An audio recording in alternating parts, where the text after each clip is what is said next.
కానీ నేను చల్లలే చల్లలే అది వేయంగానే వెరైటీగా వచ్చింది. దాంట్లో గడ్డి ఎక్కడ పడుతుంది అరే సురకపోతుంది కాబట్టి నేను గడ్డి మందు చల్లిండ్రు అనుకున్నా, ఎందుకంటే అసలు గడ్డి లేనే లేదు.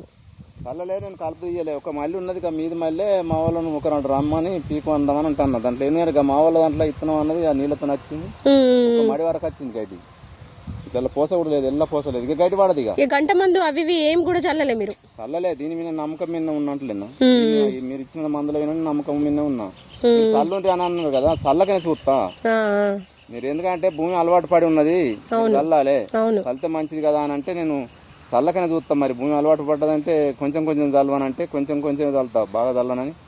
మా వాళ్ళు కూడా సగం బత్తని చల్లుతానని చల్లిన. బత్త వేసుకొచ్చిన కానీ అద్ద అన్నది పొలం మంచిగా ఉన్నది, చల్లకు బత్త సగం అంతని చల్లవన్నాక సగం చల్లి. ఇప్పుడు గడ్డి మందు ఖర్చు తప్పినట్టే, గంటకు తప్పినట్టే. ఒక బత్త అడుగు మందు ఇప్పుడు ఖర్చు అయితే తగ్గినట్టే కదా. ఇక్కడ ఖర్చు తగ్గింది అంటలేనా, ఒక 3000 అంటే 1000, 2800 తగ్గుతుంది.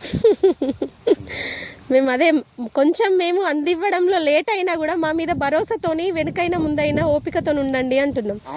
మళ్ళీ మీరు ఇచ్చిన తర్వాయిలో మాకు వాడు తర్వాయి కూడా ఉండాలి కదా. వాడు తర్వాయి తప్పినాక వాడితే కూడా వేస్ట్ అవుతుంది కదా. ఇప్పుడు ఆయన అన్నారు మీరు పొలం ఎరుపున్నది, నీళ్ళు కరెక్ట్ లేవా, గడ్డి చూసుకుంటూ కరెక్ట్ లేదా, ఇక్కడ కూడా పోతుంది.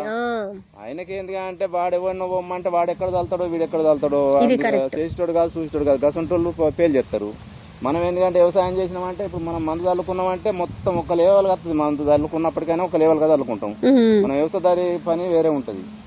కళ చల్లుకుంటే పొలం మంచిగా ఉంటది.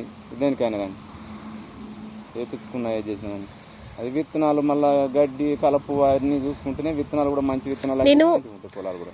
మళ్ళీ వేసిన తర్వాత కూడా దాన్ని బట్టి నీళ్ళు ఆరబెట్టడం అవి వేయండి సార్ అంటే అనుకుంటూనే ఉంటున్నారు. ఏదైనా ఇప్పుడు మేము ఇచ్చుడు వరకు మా బాధ్యత, మిగతా అంతా మీరు చేసే పనే కదా. మనది కూడా ఉంటది, మొత్తం గాలికి దీపం పెట్టి మొక్క దేవుడు అని మా మీద అది చేసినా కూడా ఏం చెయ్యలేము. ఇప్పుడు ఇచ్చే వరకు మా బాధ్యత. ఇక దాన్ని మొత్తం మీరు మీ వేళ ఎట్లా చూసుకుంటారు అనేది మీరు చూడాలి.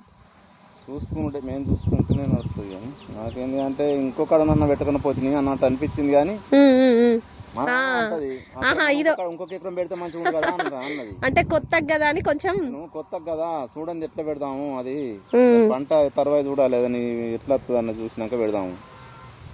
కానీ ఇప్పుడు అనిపిస్తుందా ఇంకొక ఎకరం తీసుకున్నా అయిపోయి ఎకరం తీసుకున్నా కానీ మంచిగా ఉండిపోవా అనిపించింది. సంతోషం, మాకైతే హ్యాపీనెస్. ఇప్పుడు మీరైతే ఒకసారి ఫోటో తీయండి, ఏమైతే ఫోటో తీసాను కానీ పొలం మంచిగా ఉన్నది.